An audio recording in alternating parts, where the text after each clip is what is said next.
Now, continuing on the subject of incoming mail particularly, and the bill particulars as we just talked about, I must say, when I was back there in jail, they were pretty good with mail both directions. I give them credit for that. But the first package I got from my friend got sent back in its entirety because it had contraband in there. This was stamps and envelopes I was going to use for communication, since we had a heck of a problem with the commissary account back there for a couple of 3 weeks. But the real problem was that the entirety of the package was sent back, and there was a lot of legal papers in there. They might as well have interfered with my right to assistance of counsel, assuming I have one.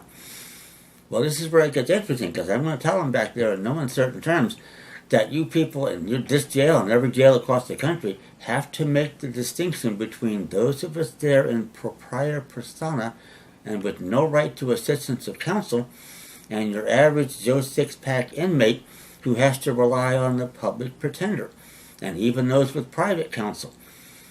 Now, the result is that, you may get initially some bad reaction from all those Joe Six-Packs when they look like people like me are getting special treatment in there. But that's not so, and it can be easily explained, and I did so while I was back there to a limited extent. Because I told them what I just told you, that if you're going to interfere with my right to defend myself, and I have no right to counsel, then on the one hand, while you might be able to send whole packets back that were sent into Joe Six-Pack with contraband in them, you can't do it with me because I have a different status and standing.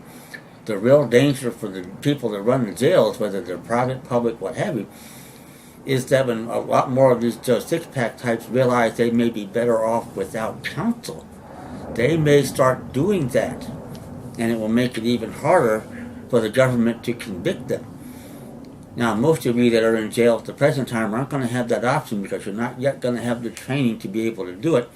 And I would suggest that you don't do it for the time being. And I've got special paperwork I think it's going to get you around the disability of giving the court jurisdiction with an attorney.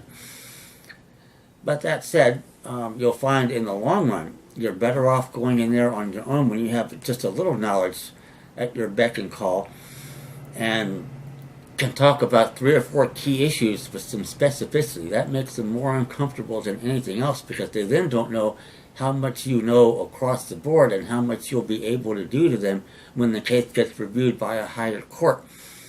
This makes the DA want to dismiss the case quicker than anything you can imagine, because what happens is they go to trial and can't convict you.